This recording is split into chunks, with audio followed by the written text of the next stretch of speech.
Snape je šedý. Nemôžete z neho robiť svedca, bol pomstychtivý a šikanoval študentov. Nemôžete z neho robiť diabla. Zomrel, aby zachránil čarodejnícky svet.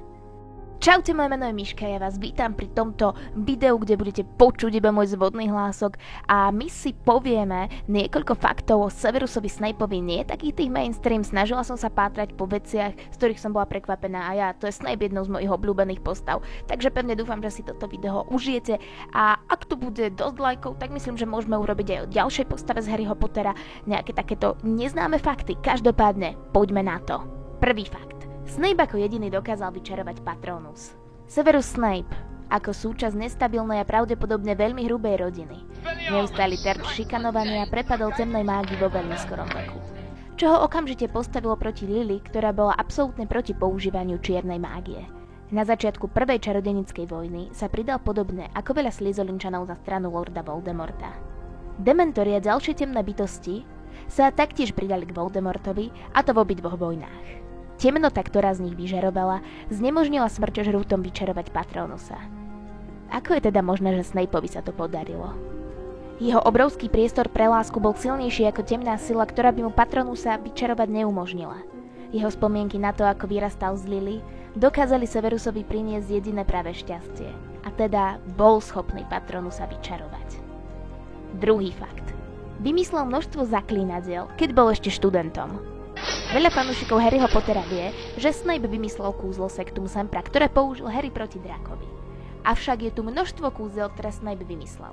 Napríklad protikúzlo Vulnera Sanentur, ktoré dokáže vyliečiť rany spôsobené predtým spomínaným kúzlom. Taktiež je tvorcom kúzla Miflieto, ktoré zabráni človeku odpočúvať konverzáciu, pretože mu spôsobí neznesiteľné pískanie v ušiach. Ďalším kúzlom je Langlock, ktoré prilepí jazyk na podnebie. Človek teda nie je schopný rozprávať. Taká menšia vsúvka. Tu som neprekladala kúzla samotné, pretože fakt netuším, ako tieto kúzla zneli v slovenčine. OK, poďme ďalej. Tretí fakt. Bola to jeho chyba, že George prišiel o ucho. Keď George s Lupinom pristanú v brlohu, Lupin potvrdí, že to bol práve Snape, kto zapríčinil Georgeovo zranenie. Taktiež použil kúzlo Sectum Sempra, ktoré Lupin poznal ešte zo svojich školských čias. Štvrtý fakt. Rita Skeeterová o ňom napísala knihu. Rockfordský riaditeľ bol obeťou v jednej z jej škandalóznych neautorizovaných biografií.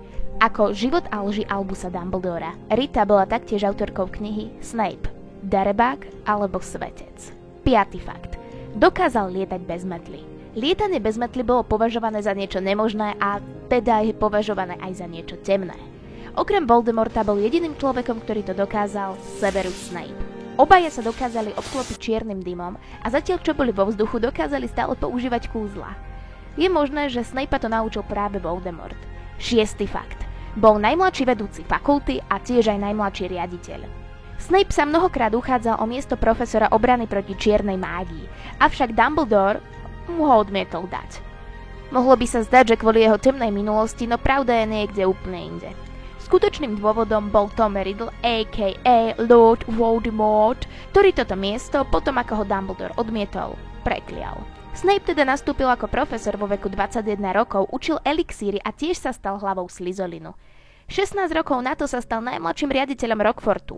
Predchádzajúci riaditelia boli omnoho starší a on túto pozíciu dostal už vo veku 38 rokov. 7. fakt. Jeho meno je spojené s Lily cez viktoriánsky jazyk kvetov. Prvá vec, ktorú Snape Harrymu povedal, bola: Potter, čo by som získal, ak by som pridal rozdrvený koreň aspodelu do extraktu spaliny pravej? Podľa viktoriánskeho jazyku kvetov aspodel je typ lalie, teda lily, čo znamená moje ľutovanie ťa bude nasledovať až do hrobu. A palina znamená absenciu a tiež symbolizuje niečo ako trpký žiaľ. Keď to spojíte, vznikne trpko ľutujem Lilinu smrť. OK, a teraz poďme na funfacty, teda také kratšie faktíky, ktoré nám niečo o obávanom profesorovi elixírov prezradia. Snape zbadal Lily, keď mal 8 rokov. Trvalo mu rok, kým nabral guráž osloviť ju. Lily bola jediným priateľom Severusa, s ktorým aj oslávil svoje narodeniny. Snape nenávidí Nevilla, pretože to mal byť on, koho rodičia umrú. A teda mu vyčíta Lilinu smrť. Rowlingová povedala, že v skutočnosti Alanovi Rickmanovi zdelila, čo sa skrýva za slovami Always.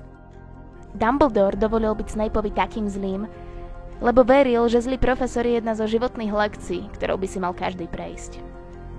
OK, toto je z mojej strany všetko. Ja dúfam, že ste sa dozvedeli o pánovi Severusovi Snapeovi niečo nové, že vás takýto štýl videí baví a možno bude baviť, to uvidíme podľa audozby. Majte sa krásne a after all this time, always